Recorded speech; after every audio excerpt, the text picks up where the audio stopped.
Le 26 minutes sport. Score, Résultats, analyse, interview, Afrique, monde. L'information au centre de l'événement. Un rendez-vous hebdomadaire Pour développer l'actualité sportive africaine. 26 minutes sport. 26 minutes sport. Le sport dans tous ses états. Sur Ifriqiya FM. Sur Ifriqiya FM. Salutations l'Afrique, Salama Nagadef Ndjaraman Ayoum Boto, à tous les auditeurs de Ifriqiya FM, la voix africaine faite par des Africains pour les Africains. Mes sœurs et frères, bienvenue dans 26 minutes sport, votre émission dédiée à l'actualité du sport africain. Un panel d'informations chaque semaine via l'émission 26 minutes sport. On parle bien sûr football, sport roi en Afrique, basketball, handball, lutte traditionnelle. On parle de tous les sports, sport masculin et sport féminin. On est là à 26 minutes sport pour décrypter, pour analyser l'information sportive par des experts du sport africain résidant dans notre cher continent et ailleurs pour parler du sport africain.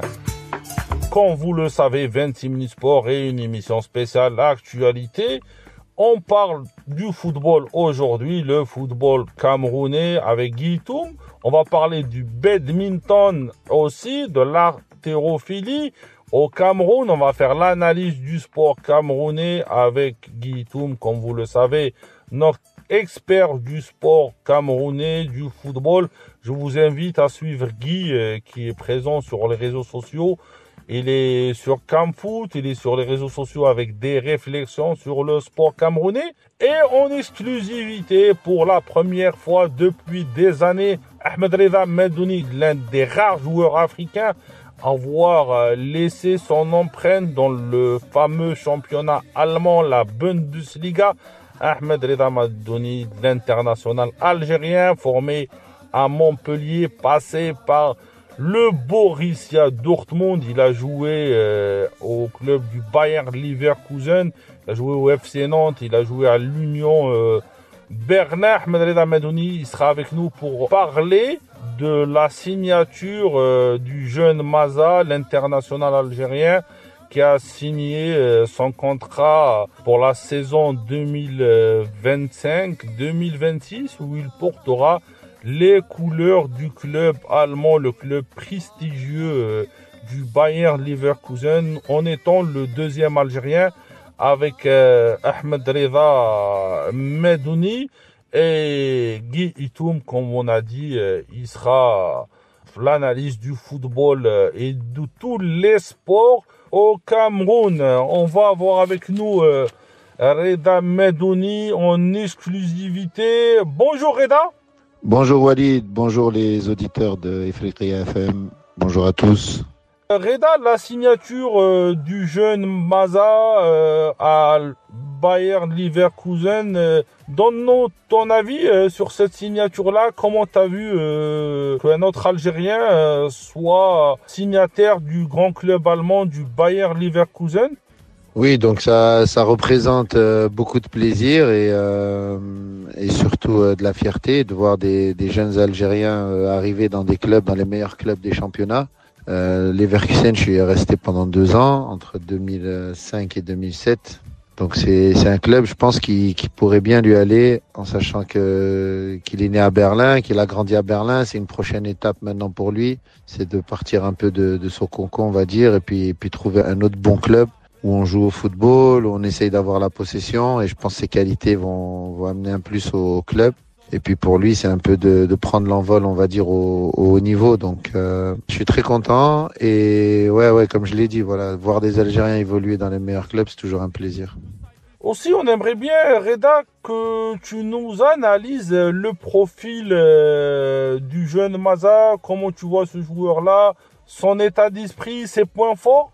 Oui, comme je l'ai dit, c'est un joueur techniquement doué, avec de la créativité, de la percussion, des 1 contre 1, des buts, enfin voilà, tout ce qui peut déranger un peu les équipes adverses. C'est un joueur qui casse les lignes avec ses dribbles, ses passes, il est capable de marquer, il est capable de faire la dernière passe, il est capable d'éliminer. Physiquement, il est assez solide. Donc voilà, et puis avec son âge, il va encore progresser, surtout à Leverkusen. et puis voir comment il va évoluer dans cette équipe, en sachant que l'entraîneur va sûrement partir, et voir avec le nouvel entraîneur ce qu'il va lui apporter, et puis continuer à progresser dans ce domaine-là. Mais c'est sûr que c'est un joueur qui est déroutant et qui fait mal à l'adversaire. Reda, une question pour toi. Et de ton côté, quelles sont tes nouvelles? On sait que tu es toujours dans le milieu du foot. Est-ce que tu peux nous donner tes nouvelles pour le public africain et le public qui supporte Reda Madouni? Oui, de mon côté, au niveau personnel, ça fait 5 ans que je suis au Qatar, à l'académie d'Aspire, Aspire Academy, qui est une académie qui développe les joueurs, les jeunes joueurs qataris pour l'équipe nationale, pour les U15, U17, U19 et puis pour l'équipe première aussi. Et en même temps, j'ai été aussi entraîneur de l'équipe nationale U17 avec plusieurs qualifications pour la Coupe d'Asie et puis aussi participé à la Coupe d'Asie U17 ans. Donc voilà, j'ai plus ou moins ces 2 postes. Là, on s'est reconcentré que sur l'académie, mais pendant 5 ans, oui, j'ai été avec l'académie et puis l'équipe nationale qatari. Ça demandait beaucoup de travail, beaucoup d'investissement, surtout chez les jeunes. C'est très épanouissant. On revient un peu à connaître le jeune joueur, comment le développer, comment lui permettre d'affronter ses difficultés pour qu'il puisse ensuite aller s'épanouir en équipe nationale. Voilà plus ou moins mon quotidien et en tant qu'entraîneur à l'Aspire Academy puis lorsque les compétitions arrivent avec l'équipe nationale.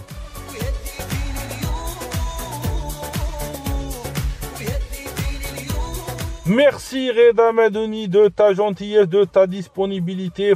Pour vous rappeler, nous chers auditeurs, Reda Madouni, il n'a pas parlé à la presse, il a donné cette interview exclusive à Ifriqiya FM.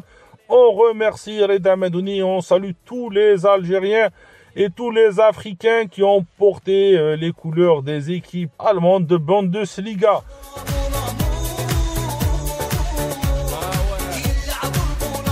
De la Bundesliga du football algérien avec Reda Madouni, direction le Cameroun. On va faire une analyse complète du sport, du football masculin, féminin, l'haltérophilie, le badminton où la Coupe d'Afrique a été organisée au Cameroun. Bien sûr, Guy, il est avec nous. Guy, bonjour.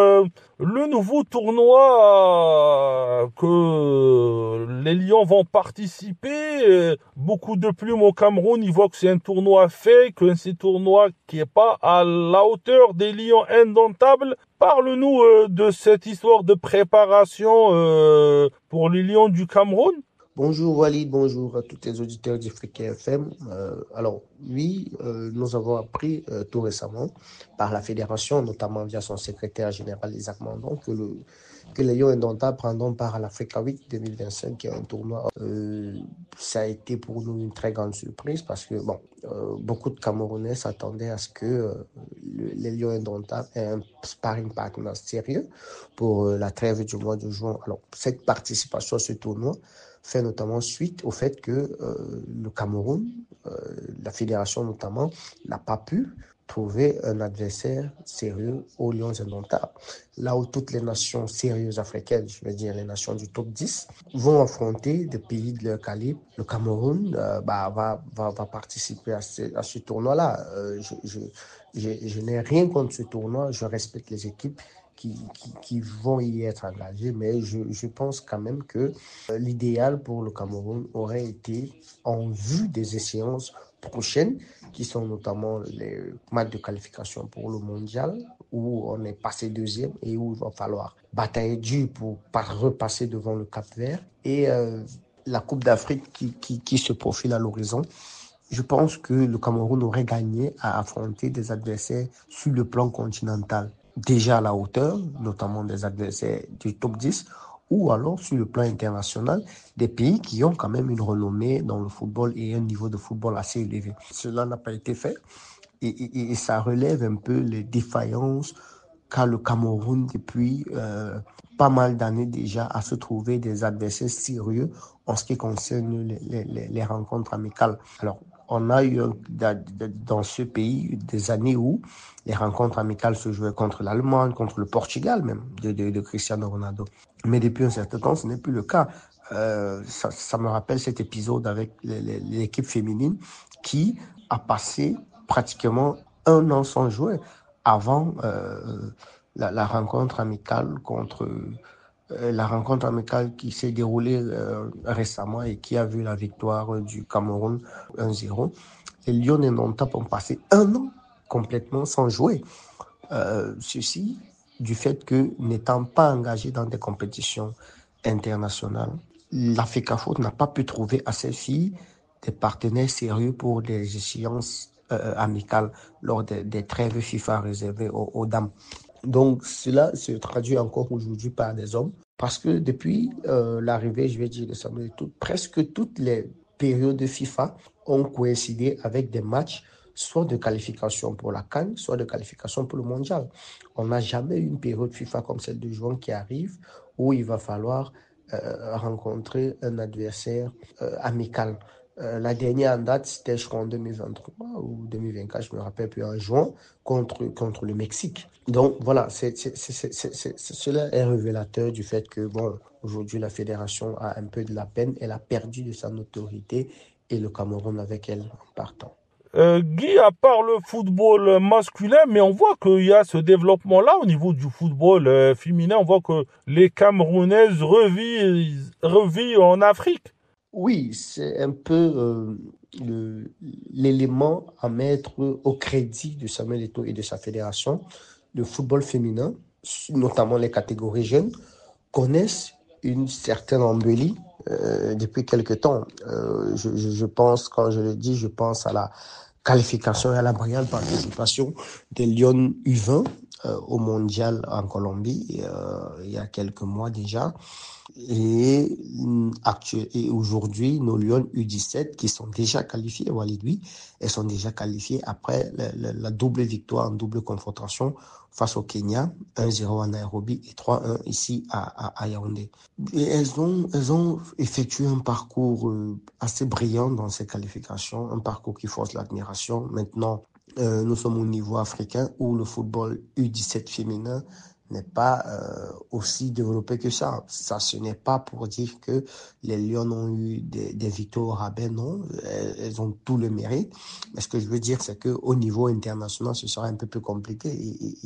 Et nous sommes très impatients de voir ce qu'elles vont nous proposer, ces filles, pour ce mondial-là. Donc, le pays tout entier est entièrement avec elles. On est de tout cœur avec ces jeunes filles et on pense que si elles sont mises dans de très bonnes conditions, comme ce qui est le cas jusqu'ici, elles pourront ramener un résultat satisfaisant de cette expédition du mondial-là.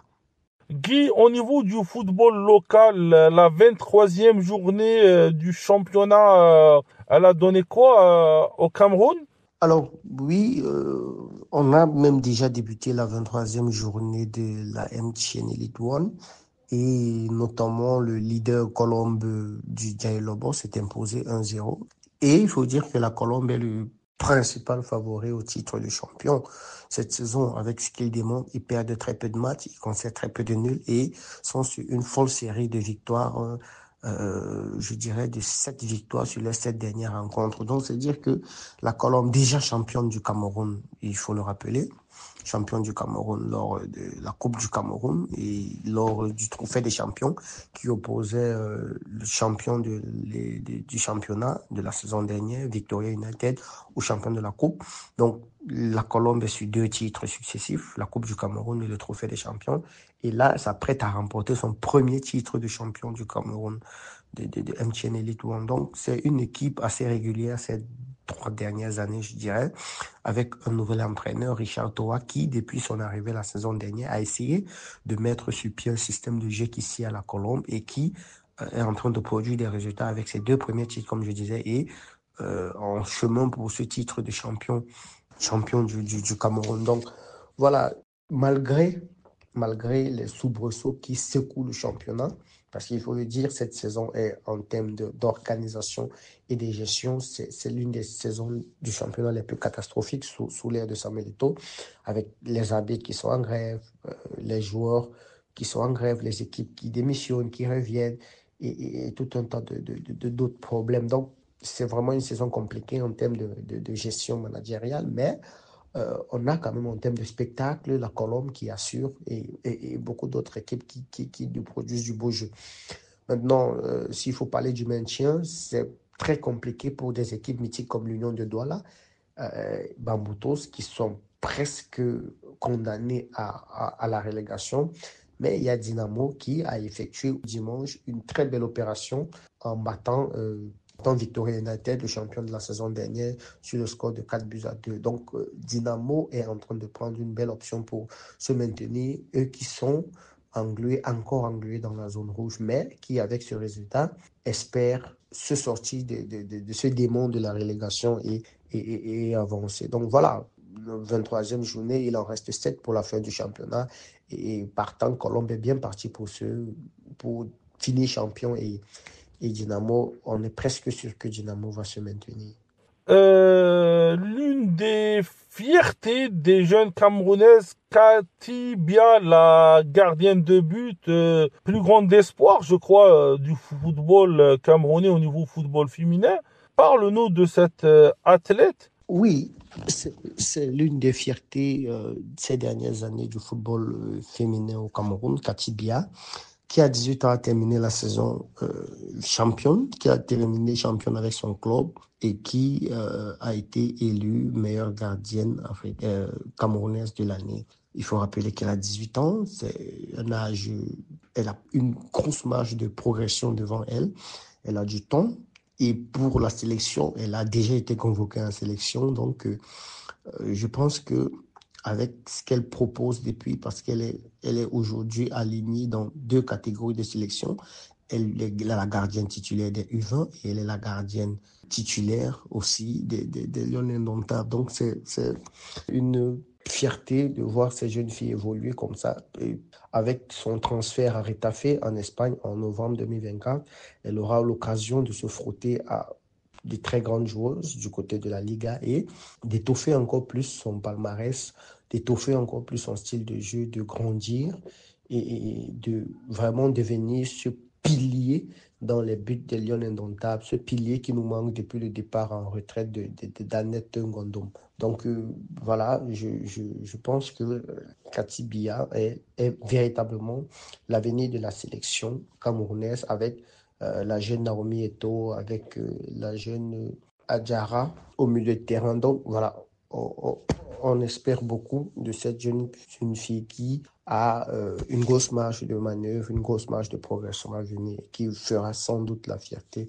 des Lions Indomptables. J'ai lu dernièrement que le Cameroun a raflé tous les trophées quasiment au championnat d'Afrique d'haltérophilie. J'aimerais bien que tu nous reviennes sur cette victoire camerounaise. Alors oui, Walid, les championnats d'haltérophilie se sont terminés il y a un peu plus d'une semaine déjà. Du côté de l'île Maurice et le Cameroun, ma foi, a fait une razzia avec 19 médailles. Oui, si je ne me trompe pas, 19 médailles. Donc 9 en or, 3 en argent et 8 en bronze. Donc c'est une moisson assez flatteuse, assez impressionnante pour les lions de l'haltérophilie. Mais malheureusement, il faut dire que ceci est le résultat des efforts personnels de ces athlètes-là. Pour ceux qui les suivent ici au pays savent que c'est des personnes qui ne bénéficient véritablement pas du soutien du ministère en charge des sports au Cameroun et qui se battent au jour le jour avec les moyens qu'ils possèdent en leur possession. Et ma foi, ce n'est souvent véritablement pas facile parce que entre l'abandon de l'État et les charges que ces athlètes-là, comme tous les autres athlètes, ont aussi à subir, à supporter, c'est véritablement très compliqué pour ces athlètes-là. Mais néanmoins, ils sont allés à ces Jeux et ils ont réussi à ramener une moisson très importante. Alors, espérons qu'avec ce résultat-là, le ministère en charge des sports pourra un peu plus s'épancher sur cet autre sport qui, au-delà de ce qu'on pense, peut faire la fierté, même elle le fait déjà, il le fait déjà pourtant pour moi ce sport, mais peut davantage relever, rehausser l'image de marque du Cameroun dans le domaine du sport. C'est vrai qu'aujourd'hui, on pense au Cameroun qui a un peu le football qui peut le faire, mais non. Voilà ces jeunes athlètes haltérophiles qui ont prouvé que non, le Cameroun a bien des ressources dans d'autres sports. Et aussi, le Cameroun, il a accueilli le championnat de badminton. Il se trouve où ce sport-là dans l'échiquier du sport camerounais au niveau infrastructure, au niveau entraîneur et de pratique? Alors, pour ce qui est des championnats d'Afrique de badminton déroulés en avril dernier, il faut dire que niveau organisationnel, il y avait rien à redire, hein. Le Cameroun a des infrastructures depuis quelque temps euh, capables d'accueillir n'importe quel sport dans n'importe quel tournoi. Donc, au niveau organisationnel, c'était impeccable. Seulement au niveau de la participation camerounaise, ce n'est pas terrible parce que les Lions du badminton ont perdu les deux premières rencontres et ont été rapidement éliminés. 5-0 contre l'Algérie, qui va terminer d'ailleurs championne, et 5-0 contre l'Égypte. Donc, au classement général, le Cameroun s'est classé 7e sur 11 nations, ce qui n'est pas un classement très flatteur pour un pays organisateur. Donc voilà, c'est une discipline encore largement inconnue. Il y a mais alors beaucoup de Camerounais qui ignoraient complètement qu'une compétition comme celle-là se déroulait dans leur pays. Et même les habitants de la ville de Douala n'ont aucunement entendu parler de ce tournoi. Donc c'est un sport encore très, très, très embryonnaire, pour ne pas dire mineur dans notre pays.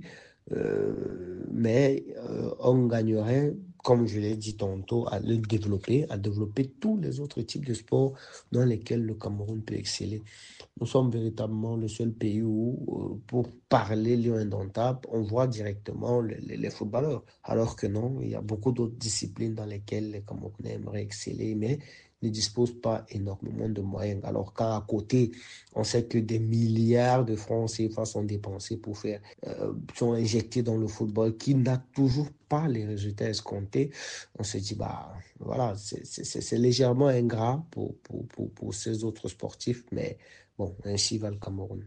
Guy, une question un peu générale. La politique sportive au Cameroun au niveau du développement, est-ce qu'elle est là ou pas? Est-ce qu'on voit vraiment qu'il y a une politique de développement? Non, concrètement, je pense que la politique sportive actuellement en vigueur au Cameroun est complètement à repenser. Elle est complètement à repenser. Déjà, j'ai toujours été le premier à dire que l'actuel ministre des Sports, le professeur Narcisse Moïla-Combé, n'avait rien à faire à ce poste-là. J'ai beaucoup de respect pour sa carrière d'universitaire, pour l'intellectuel qu'il est. Mais je pense que le sport est une affaire totalement étrangère à sa personne.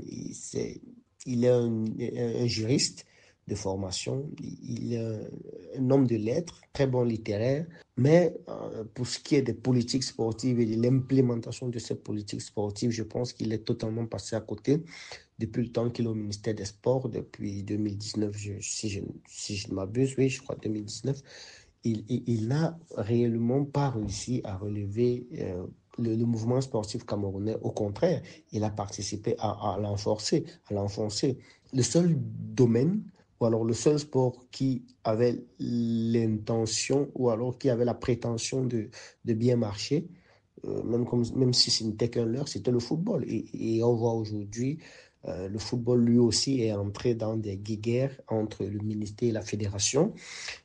Ça, c'est sans compter toutes les autres fédérations qui sont en guerre de la faute du ministre des Sports. Je pense comme ça à la fédération de handball, je pense à la fédération de volleyball qui aujourd'hui a deux présidents, je pense à la fédération de rugby qui a un comité de normalisation à sa tête et beaucoup d'autres fédérations comme ça qui vivent des moments troubles du simple fait de ce monsieur qui, parfois, au mépris des lois camerounaises, des lois en vigueur dans le sport, a un peu torpillé le droit pour placer souvent des personnes proches de lui ou alors facilement manipulables par lui. Donc voilà, je pense que cet état de choses a contribué à enfoncer le mouvement sportif camerounais. Et aujourd'hui, la politique sportive camerounaise est tout sauf ce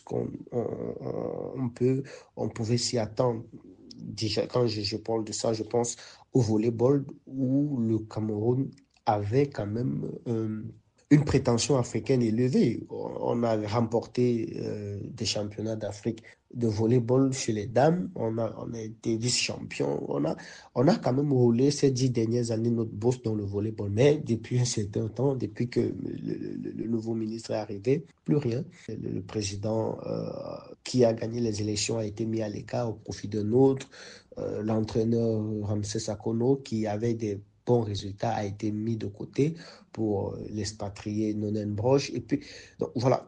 Tout aujourd'hui est mélangé dans le mouvement sportif camerounais et ceci pour moi je pense que c'est la faute d'un seul homme qui n'est véritablement pas à sa place au sport. Donc voilà, en dehors du football et même déjà le football qui est entré dans cette danse, le mouvement sportif camerounais est complètement à repenser. Guy, un dernier mot, si tu veux rajouter quelque chose pour les auditeurs de Ifriqiya FM. Alors, un dernier mot, Walid, oui, je suis tout heureux. Je suis naturellement, comme toutes les autres fois, heureux de participer à cette émission et d'édifier vos spectateurs sur la politique, les politiques sportives ou alors le mouvement sportif camerounais. Donc, pour moi, c'est un grand honneur et je souhaiterais que le mouvement ou alors que la refonte du système sportif camerounais soit véritablement mis en marche pour que, voilà, d'ici là, on retrouve les lettres de noblesse ou alors l'aura qui a fait de ce pays un grand pays dans le domaine du sport et notamment du football.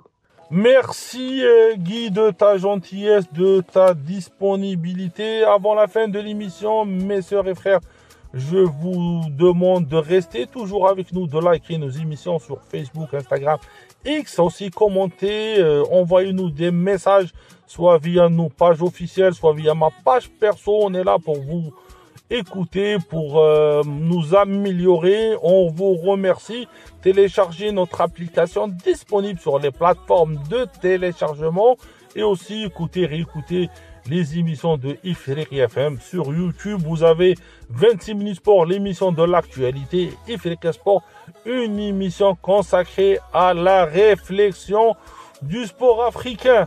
Un grand merci à la légende Reda Medouni, une légende africaine qui a donné honneur au football africain en Bundesliga, un championnat de rigueur, de tactique, de préparation physique. Encore une fois, merci à Guy Toum et salutations à tous nos frères et sœurs à Douala, à Yaoundé, les supporters du Tonnerre, de l'Union, tous les amoureux du football, du sport au Cameroun. L'Afrique, elle est en train d'avancer, des fois à grands pas, des fois à grands pas, à petits pas au niveau du sport. Mais l'Afrique, elle avance. On reste à votre service et à la semaine prochaine pour un autre numéro de 26 minutes sport et vendredi un numéro de Ifriqiya Sport. Merci.